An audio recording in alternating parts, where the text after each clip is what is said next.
Hi, folks. I'm Bob Schrupp, physical therapist. Brad Heineck, physical therapist. Together, we're the most famous physical therapists on the internet. In our opinion, of course, Today, Brad, Bob. we're going to talk about the easiest way to adjust brakes on a four-wheel walker. These have become quite popular, so this is a big issue because I've seen quite often where the brakes start get loosened, so they're no longer being effective. And it's a big safety hazard. Yeah. We buy these for people to keep them from falling down. Right. But if the brakes are not adjusted right, that does just the opposite. We're talking about some of the most vulnerable people here that are using these things, so we really want to make sure the brakes are working right, and they do tend to loosen after a while. Is that the cables will stretch, and it's just like any cable system, like on your bicycle or in vehicles. The cables stretch after a while, things loosen up, and they need adjustment. It's just part of normal maintenance. But particularly we're talking about going down ramps. Is when you really need the brakes, or when you sit down and get up. Back up again. Yeah. Right. A good example. And my mother, she has one of these, and I talked to her. Remember to lock the brakes when you stand up. Just last week, and she gets up locking the brakes. Just like a kid. Yeah. Everything goes around. Yeah, it's the reverse. Yeah, you play the reverse roles. But if the brakes aren't on and you get up and push, and down you go, and down, you keep falling, you can't get up. By the way, if you are new to our channel, I'll try to take this segue. Good segue, Bob. Please take a second to subscribe to us. We provide videos on how to stay healthy, fit, pain-free, and we upload every day. Subscription button here or here. And also, if you have a minute, wander over to Facebook and like us there. Brad and I have severe psychological issues, and we have a great desire to be liked. All right, let's start off, Brad. So I'm feeling better too, Bob, now. When are these walkers good for people, by the way?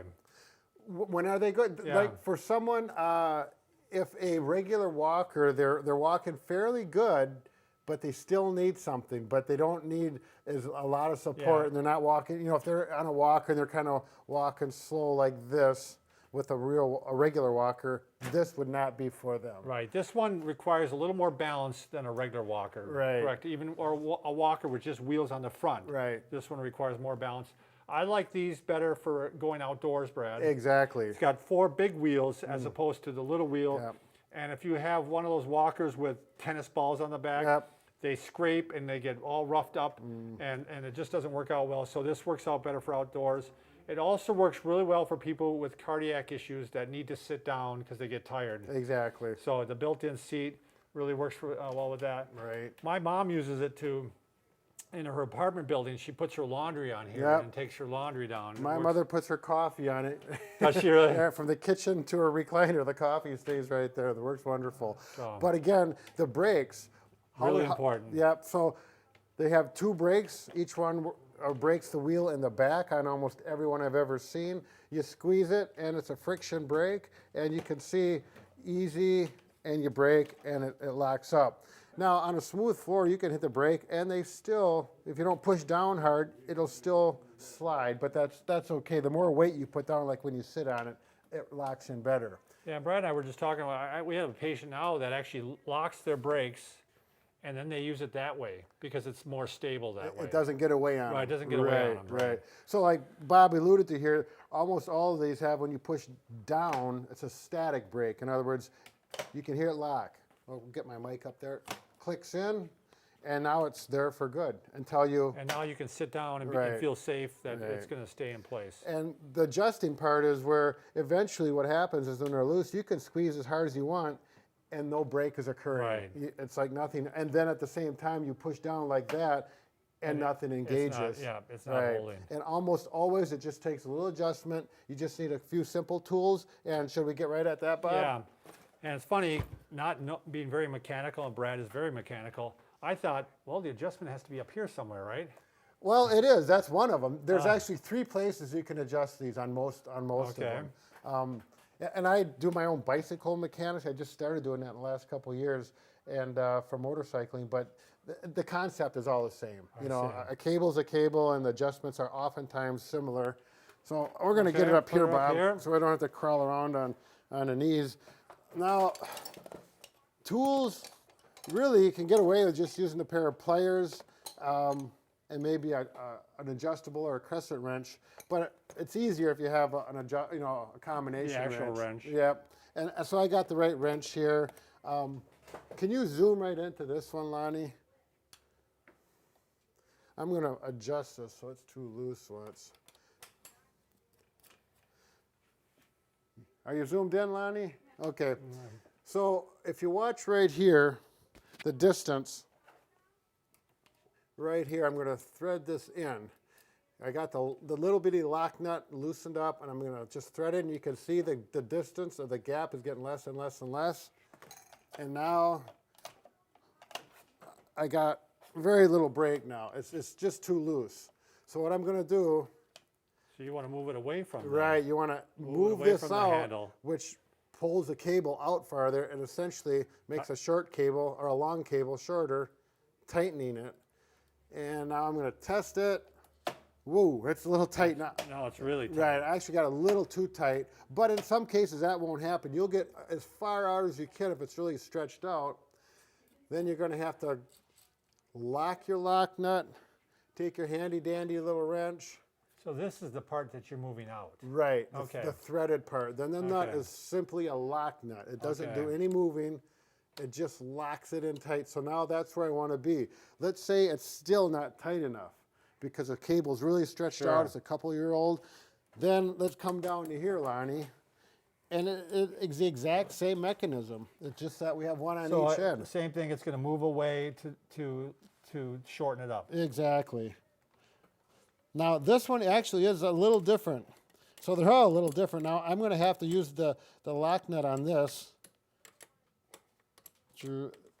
On this one it is not a lock nut. It actually just, if you can see this little gap here, I don't know how close you can get, but now I'm increasing the gap between the lock nut and the adjusting nut. But in this case... So it looks like you're tightening up the nut, the lock nut. Right. But I'm just moving this out and making it tighter yet. I see. And I've had some people, and I've had people comment to me on our comment boxes, they're saying that they adjusted these all the way and it's still not tight enough. On both sides? Yeah, on both ends. And then you have to go to the ultimate. What's that? Well, it's not a big deal, but it is a little more messing around. You're going to have to loosen these up again. And what happened is either the cable really stretched or it just slipped right down here. So then on this particular one, I need an Allen wrench. And I use these surgical... Oh, I see the cable goes all the way through a... I got you. Yep, right through here. Now I'm going to mark You it. got that? Can you see that, Lonnie? We'll angle this up. So the cable comes down through, and then it's just the actual cable itself goes through the hole and tightens up there. And then there's a lock nut right here that holds the cable. Now, if that's not tight, and it may not be tight enough for the factory, it loosens up, whatever, and that cable slips through, Sure. well, then you have to actually get in here. You have way too much slack. Right. then. And if you happen to have these little surgical pliers, they're really handy. They lock in. Chances are you don't have them, but you'll just have to use a pair of needle nose.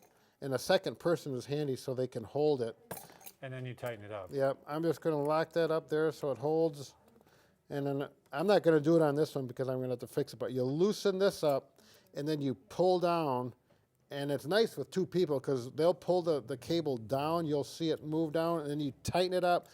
And then you start all over adjusting this one and this one. I'll usually put this one all the way down so it's bottomed out.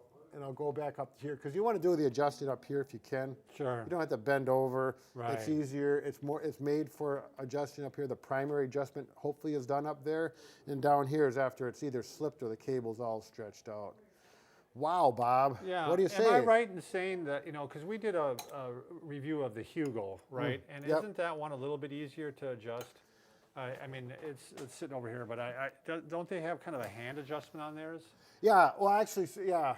Instead of having a little partial knurled thing here, it's a larger diameter, Right. so you can do it with your fingers. You don't need to have a needle nose and then wax out your aluminum knurl, which always happens if you work on these, and Sure. it's really not a great tool for anything. Should I pull it out real quick? here? Well, sure, Bob. Why not? Brad, why don't you do a song and dance while I'm bringing it out? Doo-da, doo-da. I'm just kidding. My God, they're all going to leave us, Bob. Oh, here we go. You got to see the Hugo anyway. It's kind of a It cool. is. I am impressed with this device. So you can see here. Should we lift it up?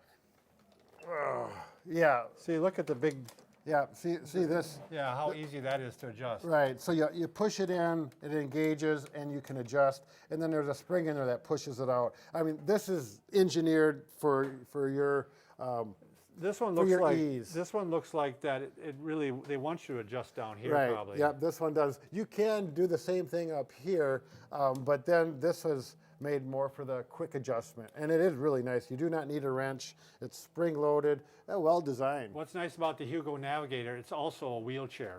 You Right. can flip this over, Right. and it's got little leg rests here that flip out. Yeah, this is kind of a whole different category almost. So of you wheeled can use it walkers. as a wheelchair and also as a four-wheel walker. Right. So we did a review on it. Nice unit. Yeah, it's So- well built. so- It is Cadillac. All right. Very good. Thank you very Thanks, much for everybody, for coming, watching. and good time on that wheeled walker.